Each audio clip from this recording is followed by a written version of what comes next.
શ્રેષ્ઠીઓ આયા છે આપણી વચ્ચે। અમરતજી ઠાકોર, જયસિંહજી ચૌહાણ, દિલીપજી ઠાકોર, ચંદનજી ઠાકોર,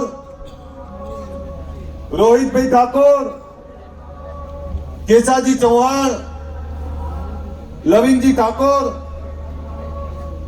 દિલીપ નટુજી ઠાકોર, ગુજરાત સરકારના મંત્રી રમણભાઈ સોલંકી, મારા પિતાશ્રી બળદેવજી ઠાકોર, જગદીશભાઈ ઠાકોર, એમની બાજુમાં કીર્તિદાનભાઈ ગઢવી, વિક્રમભાઈ ઠાકોર, આપણા સાબરકાંઠાના સાંસદ શોભનાબેન બારૈયા, બનાસના સાંસદ જ્ઞાનીબેન, અર્જુનસિંહજી, કલ્પેશભાઈ, રાજેશભાઈ, આપણા મંત્રી સ્વરૂપજી, મંત્રી શ્રી સંજયસિંહજી, અહીંયા અનેક મહાનુભાવો, સુખાજી, વિજયભાઈ સુવાળા, ભીખાજી, ગજેન્દ્રસિંહજી, દશરથજી, મેરુજી દુક, અનેક શ્રેષ્ઠીઓ, અનેક આગેવાનો આ મંચ ઉપર બેઠા છે। ત્યારે આજે જ્યારે રાત્રે 3 વાગે આ સંમેલન, આ સભા બોલાવવાની વાત કરી, ત્યારે ઘણા લોકોના મનમાં શંકા કુશંકાઓ હતી કે રાત્રે 3 વાગે કેમ, અને આવી કડકડતી ઠંડીમાં રાત્રે 3 વાગે કોણ આવે? અનેક સવાલો, અનેક વિચારો હતા। પરંતુ આપને કહું દોસ્તો, આ સમાજ વચ્ચે વર્ષોથી ફરું છું। એ સૌરાષ્ટ્રથી શરૂ કરેલી મારી સફર સૌરાષ્ટ્રના એક એક ગામડાઓમાં ફર્યો છું, ઉત્તર ગુજરાતના એક એક ગામડાઓમાં ગયો છું, મધ્ય ગુજરાતથી લઈને દક્ષિણ ગુજરાત સુધી ગયો છું। અલ્પેશ ઠાકોર રાતોરાત નહીં દેખાણો, એના પહેલા આ ગામડાઓ અને ગામડાઓની ધૂળ મેં જોઈ છે, ધૂળ ખાધી છે। એ બનાસકાંઠા, પાટણ, મહેસાણા, ગાંધીનગર, સાબરકાંઠા, અરવલ્લી, પંચમહાલ, મહીસાગર, આણંદ, ખેડા, વડોદરા, ભરૂચ, સુરત, નવસારી,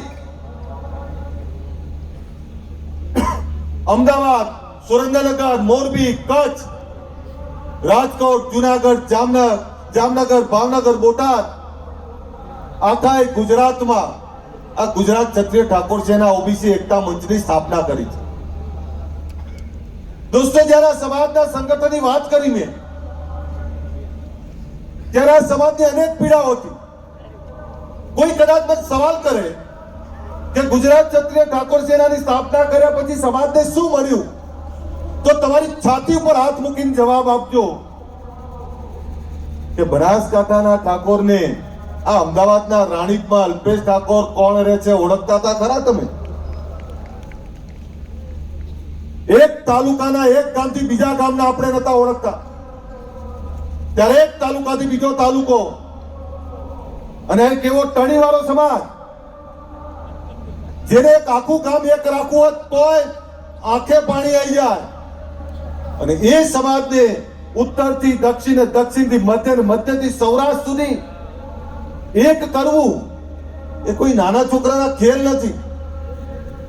15 વર્ષથી આ સંગઠન ચલાવીએ છીએ, પણ આ સંગઠન 15 વર્ષ થયા બને, પણ મારી સામાજિક સફર તો 25 વર્ષથી ચાલે છે। આ એ જ નેતાઓ છે જેણે લવરમુછિયો અલ્પેશ ઠાકોર જોયો હતો, આ એ જ નેતાઓ છે, આ નેતાઓએ એ 50 કિલો વજન વાળો અલ્પેશ ઠાકોર જોયો હતો, આ એ જ નેતાઓ છે જેમની આંગળી પકડીને હું સમાજ સેવાને રાજનીતિ શીખ્યો। આજે એ જ નેતાઓ આપણાને આશીર્વાદને, સહકારને, સમર્થન આપવા આવ્યા છે। આ ધન્યવાદને પાત્ર છે આ તમામ નેતાઓ। તમામ નેતાઓની રાજનીતિક વિચારધારા અલગ છે, પણ સામાજિક વિચારધારા માટે એક મંચ ઉપર બેઠા છે. આવું ક્યારેય ના બને. એ તો ભગવાન ભોળોનાથ આપણી જોડે હોય, માં પરમાત્મા અને માં કુળદેવી આપણી જોડે હોય તો જ આ થઈ શકે, બાકી ના થાય.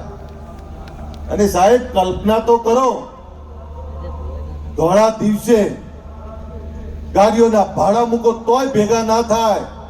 એ રાતના અંધારામાં રાતના 3 વાગે આ સમાજ ભેગો થાય. સાહેબ જાગ્યો છે સમાજ. કોઈએ મને પૂછ્યું કે રાતના 3 વાગે શું આ અભ્યુદય શેનો? અભ્યુદય એનો, અભ્યુદયનો મતલબ શ્રેષ્ઠ સમય. અભ્યુદય એનો કે હા હવે વ્યસનની સામે જાગ્યા છીએ. એ દિવસ યાદ કરો, 2016 26મી જાન્યુઆરી દિવસ, જ્યારે જીએમડીસી ગ્રાઉન્ડમાં આપણે લાખોની સંખ્યામાં એકત્રિત થયા હતા અને ત્યારે વાત મૂકી હતી વ્યસન મુક્તિની.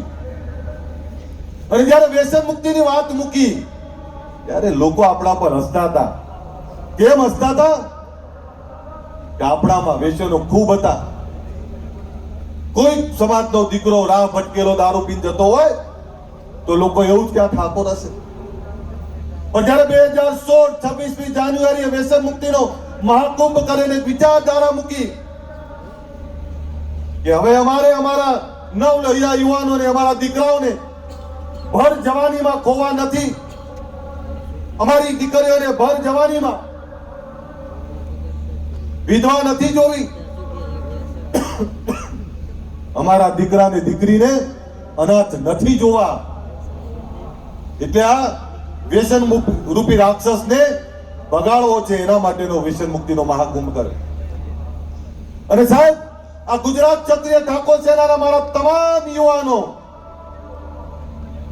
આ યુવાનોનો આભાર માનું કે મેં કોઈ વાત મૂકી, એ વાતને આ યુવાનોએ ઘરે ઘરે સુધી પહોંચાડી, ગામ ગામ સુધી પહોંચાડી. આજે છાતી ખોલીને કહી દઉં કે ગુજરાતમાં ગામડાઓમાં આ સમાજમાં 90-95% વ્યસન મુક્તિ આવી ગઈ છે. હવે શોધવો પડે તમારે કે કોણ પીવે છે. શહેરોનું આંકલન નથી કર્યું મેં, પણ આ વાત એટલે કરું છું કે ગુજરાતના જે સમૃદ્ધ સમાજો છે, સમૃદ્ધ સમાજોના દીકરા દીકરીઓ હવે આ રવાડે ચડ્યા છે. ત્યારે એમને કહેવા માંગુ છું કે અમે કેવા સમાજમાં જન્મ્યા છે કે જેનો બાપ જમીન જાગીરી વાળો, બીજાના રખોપા કરનારો અમે વર્ષો પહેલા જો વ્યસનો છોડી દીધા હોત તો અમદાવાદ ને ગાંધીનગર અડધી જમીનો હજુ અમારી પડી હોત. આ વાત તમને કહેવા આવ્યો છું. કારણ કે અમદાવાદ ને ગાંધીનગરની જમીનો જેની હતી એ ઠાકોરોની હતી, પણ અજ્ઞાનતા વ્યસનોના કારણે અમે ઘણી બધી જમીનો ખોઈ, જમીન જાગીરીની સાથે સમૃદ્ધિ ખોઈ. ત્યારે ગુજરાતની જનતાને કહેવા માંગુ છું કે તમે આ ખોવા ના માંગતા હો તો તમારા દીકરા દીકરીને વાળી લેજો. અમે ભોગવ્યું છે, તમે નહીં ભોગવી શકો. અને એટલે જ્યારે વ્યસન મુક્તિની વાત કરીને એની સફળતા જોઈ ત્યારે 2016 અને 2026 એક નવો વિચાર લઈને આવ્યા છે. એ વિચાર છે શિક્ષણનો. તમામ સમાજના દીકરા દીકરીઓ આઈએસ, આઈપીએસ, યુપીએસસી, જીપીએસસી આ પાસ કરે અને આપણે હજુ પણ ગુજરાતનો કહેવાતો સૌથી મોટો સમાજ હજુ પણ એક ડીએસપી કલેક્ટર નથી આપી શક્યા.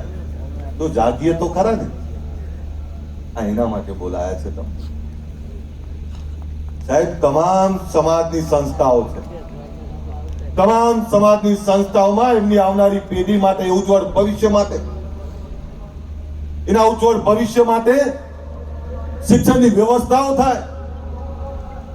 એમના દીકરા દીકરીઓ ડીએસપી કલેક્ટર થાય તો આપણે ક્યાં સુધી ઉગતા રહેવા. અને બીજું આપને કહેવાય એ પણ આવ્યો છું કે આપણે કહેવાય પછાત શેમાં? તો કે શિક્ષણમાં. આ શિક્ષણનું પછાતપણું ભાંગવું છે અને શિક્ષણનું પછાતપણું ભાંગવું છે એના માટે કોઈ એક વ્યક્તિથી કઈ નહીં થાય. એક વિચાર મૂકવો પડે ને વિચારને આપણે બધા એક સાથે ઉઠાવવો પડે તો જ કંઈક થાય, બાકી કંઈ ના થાય. જે સમાજો આગળ આવ્યા એ સમાજોમાંથી પ્રેરણા લેવી પડે. જે સમાજો આગળ આવ્યા એ સમાજોથી શીખવું પડે, અને નહીં શીખીએ તો થાકી જઈશું. દોસ્તો, મને ભરોસો છે, મને ભરોસો છે કે જે સમાજ રાતના 3 વાગે ભેગો થઈ શકતો હોય એ હવે જાગ્યો છે, ને આવનારી પેઢીના ભવિષ્ય માટે જાગ્યો છે. ત્યારે આને હવે કોઈ પાછો નહીં પાડી શકે.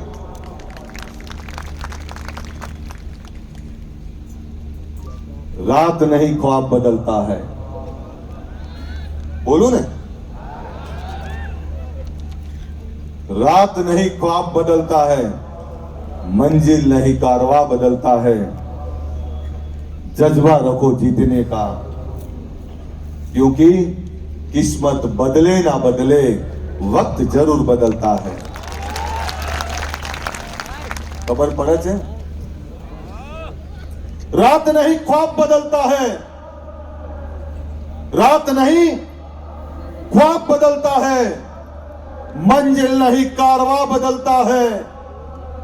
जज्बा रखो जीतने का, क्योंकि किस्मत बदले ना बदले वक्त जरूर बदलता है.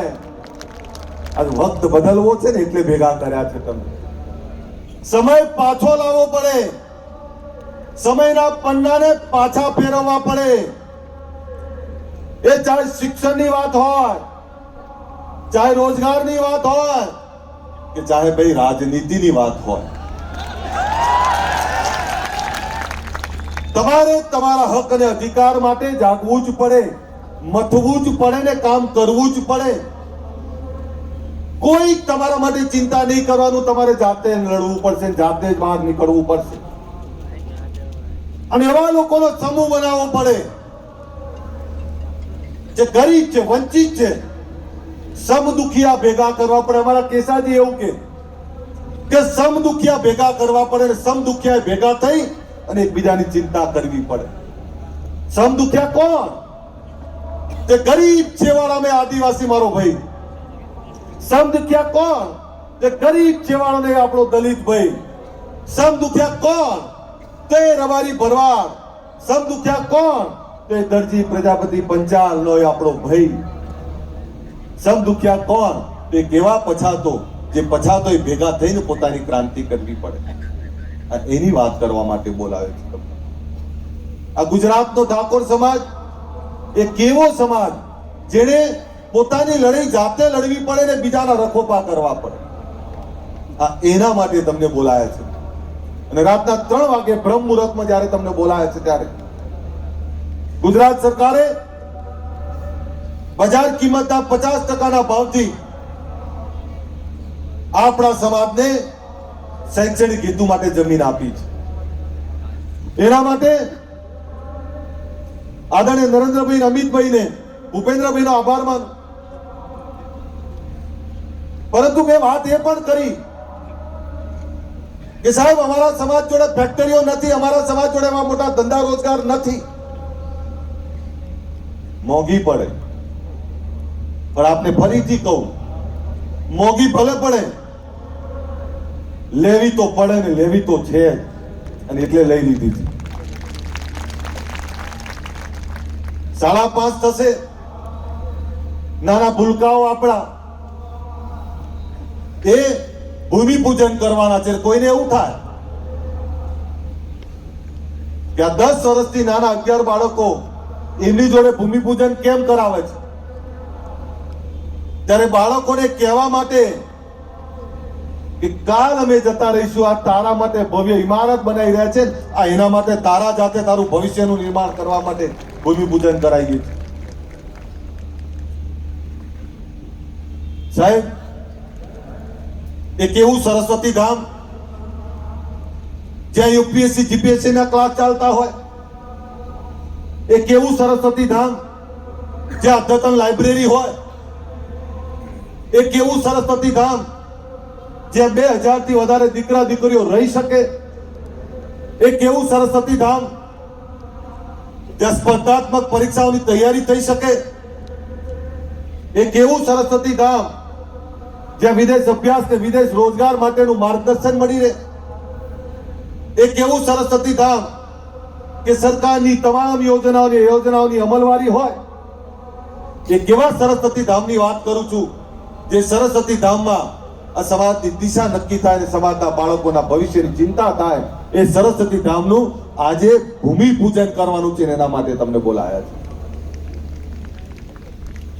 સાહેબ, એવું નથી કે આ સમાજના શ્રેષ્ઠીઓ કઈ નથી કર્યું. આ ગુજરાતમાં 50 થી વધારે સંસ્થાઓ ચાલે છે. દરેક આગેવાન પોતપોતાની રીતે મથે છે, કરે છે, અને તમામ આગેવાનોને વંદન કરવા પડે. પરંતુ એક સંસ્થા કે 50 સંસ્થાઓથી કઈ નહીં થાય. આપણે તાલુકે ને જિલ્લે આવી સંસ્થાઓ ઊભી કરવી પડે. સાહેબ, અભિનંદન આપવા પડે પાટીદાર સમાજને. કેટલી બધી સંસ્થાઓ બનાવી અમને. અભિનંદન આપવા પડે રબારી સમાજના રેક સંસ્થા મારી જ વિધાનસભામાં છે. ચૌધરી સમાજનું આંજણા ધામ મારી જ વિધાનસભામાં બને. પ્રજાપતિ સમાજનું ભવ્ય સંકુલનું ભૂમિપૂજન થઈ ગયું, એ પણ મારી જ વિધાનસભામાં બને. બ્રહ્મ સમાજનું ભવન પણ અહીંયા જ ચાલે, સરદાર ધામ પણ અહીંયા જ. અને આજ બધાની વચ્ચે સરસ્વતી ધામ પણ આપણું ત્યાં જ બની રહ્યું છે. એટલે મને ભરોસો છે કે હવે આપણાને કોઈ નહીં રોકી શકે. દોસ્તો, તમને વિનંતી કરું છું, વ્યસનોમાંથી બહાર નીકળ્યા છીએ, જોજો પાછા વ્યસનો બાજુ ના ફરતા. વિનંતી કરું છું, પેટે પાટા બાંધીને પણ દીકરા દીકરીને ભણાવો. દીકરા કે દીકરીના લગ્નમાં લખલૂટ ખર્ચો કરીને દેખાડા માટે જમીનો ના વેચાય. વિનંતી કરું છું અહીંયા બેઠેલા તમામને, જેની જોડે જે જમીનો બચી છે સાચવી રાખજો. તમે ક્યારે કલ્પના કરી હતી કે આ ગાંધીનગરમાં 50 કરોડનો વીઘો હોય? ક્યારે કલ્પના કરી હતી કે અમદાવાદમાં 100 કરોડ રૂપિયાનો વીઘો હોય? આ જમીનો સાચવી રાખો. જે જમીન આજે 5 કરોડની છે, હું તમને દાવાથી કહું 10 વર્ષ સાચવી રાખો, એ 25 કરોડની થવાની છે. અને 25 કરોડની થાય પછી ફેક્ટરી નાખવા માટે વેચશો ને તો અમને ગમશે. કારણ કે જમીન 1 વીઘો વેચ્યા પછી જે ફેક્ટરી નાખશો, અને ફેક્ટરી નાખ્યા પછી બીજી 5 વીઘા લઈ શકશો, એનું ગમશે અમને. પણ ખોટા દેખાડા ને ખોટા એબમાં જો જમીનો વેચશો તો આવનારી પેઢી માફ નહીં કરે. હું નસીબદાર છું કે મને આ સમાજમાં જન્મ્યો ને આ સમાજે મને પ્રેમ આપ્યો. સાહેબ, નસીબદાર છું કે આ આગેવાનો પોતાના પોલિટિકલ રાજકીય વિચારધારા છોડીને સામાજિક વિચારધારામાં આપણી વચ્ચે બેઠા છે. સાહેબ, હવે મારી એ જવાબદારી થાય છે, અમારી એ જવાબદારી થાય છે, ગુજરાત ક્ષત્રિય ઠાકોર સેનાની જવાબદારી થાય છે કે તમે તમામ મોભીઓ એક સારા કામમાં, ભગીરથ કાર્યમાં, સમાજની એકતામાં જ્યારે અહીંયા એને બેઠા હોય ત્યારે આ એકતા તૂટે નહીં, તમારું દિલ ના દુભાય, એની જવાબદારી પણ અમારી જ છે કે નહીં? આપણી જવાબદારી હોય તો એકવાર જોરદાર તાળીઓ પાડીને સમર્થન આપજો. થાય ને આપણી જવાબદારી? ત્યારે આગેવાનોને કહીએ છીએ કે સાહેબ, આ સમાજમાં એક એવા બોલકા યુવાનો તૈયાર કર્યા છે અમે, જે સમાજની ચિંતા કરે છે.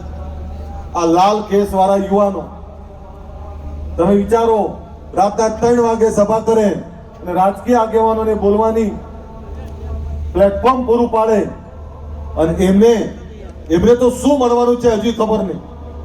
એક વિચારધારા માટે મથે. અને સાહેબ, આ બધા એવા લોકો છે કે છેલ્લા 15 વર્ષથી મારી જોડે છે.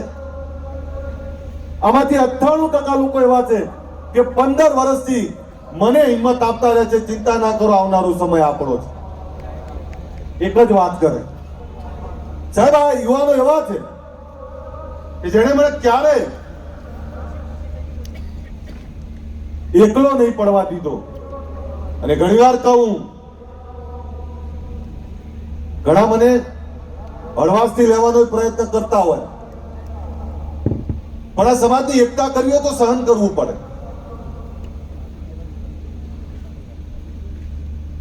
આજે જે સરસ્વતી ધામની વાત કરીએ છીએ આપણે, અને જ્યારે સાચું કામ થતું હોય ત્યારે તમામ લોકો સમર્થન આપતા હોય, અને ત્યારે આટલા બધા લોકો અહીંયા ઉપસ્થિત છે, બધાનો હું આભાર માનું. સાહેબ, અમારે વિચારધારા જે મૂકી છે, વિચારધારાને વધારે મજબૂત કરવી છે. એમાં તમારા બધાના સહકારની જરૂર છે. પરંતુ જે લોકો આ ગરીબ વંચિત આ સમાજને કમજોર સમજતા હોય તેવા લોકોને કહું છું કે અમે જાગ્યા છીએ, અને તમામ સમાજોને આભાર માનું કે જ્યારે આખા ગુજરાતનો સમાજ અહીં આવતો હતો ત્યારે રબારી સમાજે નક્કી કર્યું કે આજે અમે દૂધ નહીં ભરાઈએ. એમણે દૂધ માટેની વ્યવસ્થા કરી. પાટીદાર સમાજે એવું કીધું કે અમારે નાસ્તો કરાવો છે, આખો ગુજરાતનો સમાજ આવે છે, ત્યારે અમે નાસ્તાની વ્યવસ્થા કરી. એમણે ચૌધરી સમાજના યુવાનો અહીંયા મચી રહ્યા હતા, એમણે નાસ્તાની વ્યવસ્થા કરી. બ્રહ્મ સમાજના યુવાનો છે વડગામથી અમદાવાદથી આવેલા, અહીંયા નાસ્તાની વ્યવસ્થા કરી. અહીંયા દરબાર સમાજના યુવાનો કામ કરતા હતા. સાહેબ, તમે જ્યારે સાચું કામ કરો ત્યારે દસે દિશાઓમાંથી તમને સમર્થન મળે. મારા ગુજરાત ક્ષત્રિય ઠાકોર સેનાના મારા તમામ યુવાનોની માફી માંગુ, કારણ કે આજે એમને બધાએ બોલવાનું હતું, પણ માફ કરશો, સમય ખૂબ છે. સમય એટલો બધો હતો કે આખી રાત ગઈ છે, તમને સાંભળી નહીં શક્યા, પણ તમે ખૂબ મહેનત કરી છે. તમારા થકી જ આ સંગઠન છે. તમને સાંભળવા હતા, મારે સાંભળવા હતા. તમને ઘણીવાર કોઈ વસ્તુમાં ટોકું, રોકું, કદાચ કડક થવું, પણ તમે ક્યારે મને સામે જવાબ નહીં આપ્યો. તમે હંમેશા મને એક વડીલની રીતે તમારી જોડે રાખ્યો. પોતાના ઘરનો મૂબી હોય એ રીતે જ મને રાખ્યો છે. સાહેબ, અમારી ગુજરાત ક્ષત્રિય ઠાકોર સેના એ મારું હૃદય છે, મારો આત્મા છે. આ સમાજ મારો આત્મા છે. સાહેબ, મેં તો રાજનીતિ પણ આ લોકો માટે જ પસંદ કરી છે. અને એ કહી દઉં આપને, જે દિવસે મને એવું લાગશે કે હું રાજનીતિમાંથી તમને કંઈ નહીં આપી શકું, હસતા મોય નીકળી જઈશ, પણ તમારી વચ્ચે રહેવાનું પસંદ કરીશ. મને એવો મોહ નથી રાજનીતિનો કે જેનાથી હું તમને કંઈ આપી ના શકું. મરતા મરત કંઈક આપીને જઈશ, એટલું યાદ રાખજો. આ એક ભવન આપ્યું છે, આવનારા સમયમાં 8 ભવનોના ખારત મુહૂર્ત કરવાના છે. મારા માટે પહેલા તમે છો, મારા માટે એ પહેલા ગરીબ લોકો છે. હું એ બાપનો દીકરો છું, એ સમાજનો દીકરો છું કે જેનો બાપ તમામ સમાજોના રખોપા કરતો હતો, તમામ સમાજોની ચિંતા કરતો હતો. ત્યારે એ જ ક્ષત્રિય ઠાકોરની વાત કરું છું જે તમામ સમાજોની ચિંતા કરે. પણ આજે જ્યારે મારે મારા સમાજની ચિંતા કરવાની થઈ છે, ત્યારે એટલું યાદ રાખજો, આવનારો સમય આપણી રાહ જોવે છે. આ અભ્યુદય એનો છે, નથી વ્યસન કરવું. અમારે અમારા બાળકોને ભણાવવું છે, એનો અભ્યુદય કરવો છે. અમારે વ્યસનોમાંથી બહાર નીકળી અમારા બાળકો માટેની રોજગારની દિશાઓ ખોલવી છે. આ એનો અભ્યુદય કરવો છે. અભ્યુદય એટલે શ્રેષ્ઠ સમય 2016-2026 આજે વચન આપીને જઉં છું કે 2036 માંથી 10 વર્ષ જયારે પૂરા થશે ત્યારે 2036 ની એ સભાની અંદર કદાચ અમે નીચે બેઠા આવીશું, પણ એટલું દાવાથી કહું કે 2036 માં સમાજની કોઈ દીકરી ડીએસપી બનીને ભાષણ કરતી હશે, કોઈ દીકરો કલેક્ટર બનીને ભાષણ કરતો હશે. આ એનું ભૂમિપૂજન કરવા માટે બોલાયા છે. જોવો છે ને એવો સમય, તો તમારો હુંકારો જોરદાર આવે ને તો જ હું બોલું, બાકી તો હું બંધ કરી દઉં. જોવો છો ને સમય, આ એનું ભૂમિપૂજન કરવા બેઠા છે. અને ત્યારે તમને એ પણ કહું, વંચિત, ગરીબ, શોષિત એ કોઈ અન્યાય અત્યાચાર નહીં સહન કરે. જ્યારે જ્યારે એની વાત આવી ત્યારે પણ આપણે લડવું પડશે, એની માટે લડવું પડશે, નીતિઓ સામે લડવું પડશે. ક્યાંક કોઈ નીતિ આપણાને અડચણરૂપ બને તો એ નીતિઓ સામે બોલવું પડે. મર્દાનગી એનું જ નામ છે ભાઈ. માય કાંગલાનું કોઈ જ ના બોલે. જે લડાઈ એ જ લડી શકે જેનામાં જીગર છે, જેનામાં હિંમત છે ને જેનામાં ઈમાનદારી છે. તમારે ઘણીવાર બધા મને હસતો જોવે કે ક્યારેક કોઈ મને એવું કે હસવાનું બંધ કર દે, પણ એ લોકોને ખબર નહીં मेरे चेहरे को पढ़कर, मेरे चेहरे को पढ़कर कुछ लोग समझते हैं कि मुझे जानते हैं. મગજમાં જતું હોય તો હુંકારો આપજો તો જ બોલીશ. मेरे चेहरे को पढ़कर कुछ लोग समझते हैं कि मुझे पहचानते हैं. ये तो ये हो गया जैसे समंदर की लहरों को छू के ये समझते हैं कि समंदर को जानते हैं. મને નહીં ઓળખી શકો, તમે નહીં ઓળખી શકો, કારણ કે એટલું બધું તોફાન, એટલું બધું દર્દ, એટલી બધી તકલીફ છે. કેટલાક એવું છે કે રાતના 3 વાગે ઠાકોર કેમ આવે, કેટલાક એવું કહે છે કે રાતના 3 વાગે ઓબીસી કેમ આવે, કેટલાક એવું કહે છે કે રાતના 3 વાગે આ વંચિતો કેમ આવે. એ ભૂખ્યા છે એટલે આયા છે, પોતાની દિશા ખોલવા આયા છે, આ એટલે રાતના 3 વાગે આયા છે. એ ભૂખ મિટાવી છે, એ દર્દમાંથી બહાર નીકળવું છે, આ એના માટે આયા છે. એ બ્રહ્મ મુહૂર્તમાં પોતાની દિશા નક્કી કરવા માટે આવ્યા છે, એટલે રાતના 3 વાગે આવ્યા છે. આ દેશની અંદર જ્યારે દેશ આઝાદ થયો ત્યારે આ દેશમાં રાત્રિ સભાઓ થઈ હતી. તમે ઇતિહાસના સાક્ષી છો, એ કહેવું છે તમને. આ દેશમાં જ્યારે દેશ આઝાદ થયો ત્યારે રાત્રિ સભાઓ થઈ હતી. જયપ્રકાશ નારાયણ 1974-75 માં રાત્રિ સભા કરેલી. અને તમે આ ઇતિહાસ બનાવ્યો છે કે આ ગુજરાતમાં પહેલી વાર ને આ દેશમાં ત્રીજી વાર રાત્રિ સભા થઈ છે. સાહેબ, આ ઇતિહાસના તમે સાક્ષી છો. મને ભરોસો છે તમને કોઈ નહીં રોકી શકે. તમને જ્યારે તમામ સમાજો, તમામ લોકો, તમામ વડીલો આશીર્વાદ આપતા હોય ત્યારે મને સંપૂર્ણ ભરોસો છે કે હવે આપણી આવનારું ભવિષ્ય ઉજ્જવળ થવાનું છે. ત્યારે તમને બધાને એકલા સરસ્વતી ધામની શુભકામના નહીં, આ શરૂઆત છે. આપણા સમાજના અનેક શ્રેષ્ઠીઓ, અનેક યુવાનો કામ કરી રહ્યા છે. એ અલગ અલગ મંડળો, અલગ અલગ વ્યવસ્થાઓ લઈને બેઠા હશે, પણ જે કોઈ આપણી સારી વ્યવસ્થાનું કામ કરતા હોય એવા તમામ લોકોને સમર્થન આપજો, તમામ લોકોને આશીર્વાદ આપજો. આટલી મોટી સંખ્યામાં આપ બધા પધાર્યા ત્યારે આ બધાનો આભાર માનો. રાતના 3 વાગે તમને એક યાદ હોય ત્યારે રાતના 3 વાગ્યાની વાત કરી ત્યારે કેટલાને શંકા હતી, પણ મને તમારા પર ભરોસો હતો. અને છું તો ઢોલો તમારા જ મલકનો, તમને હું નહીં ઓળખું તો કોણ ઓળખે. પેલા એની બેન બધા અંધશ્રદ્ધા કુરિવાજની વાત કરે છે, પણ સાહેબ આ સમાજના ભૂવો તો હું બની ગયો છું. એ નાળિયેર કઈ બાજુ ફેંકવું એ મને ખબર છે ને ભૂવો, કારણ કે મને ખબર છે અને ભરોસો હતો. એટલે એને કોઈ કહી દે કે રાતના 3 વાગે બોલાયા છે અને 3 વાગે બોલાવવામાં કોઈને ભાડું આપ્યું છે, ભાઈ કોઈને ભાડું આપ્યું છે, કોઈને પાણીની બોટલે કોઈ મળી છે. જે સમાજ પોતાની લડાઈ જાતે લડવા નીકળે એને કોઈ પાછો ના પાડી શકે. અને તમે તમારા સ્વયં ખર્ચે જ્યારે બોલાવો છો, ત્યારે આવો છો, ત્યારે હું તમારો બધાનો ઋણી છું.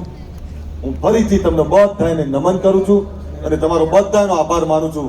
તમારો અલ્પેશ ઠાકોર એનો એ જ અલ્પેશ ઠાકોર છે. થોડો વિવેકી બન્યો છું, પણ નીડર છું, ડરપોક નથી.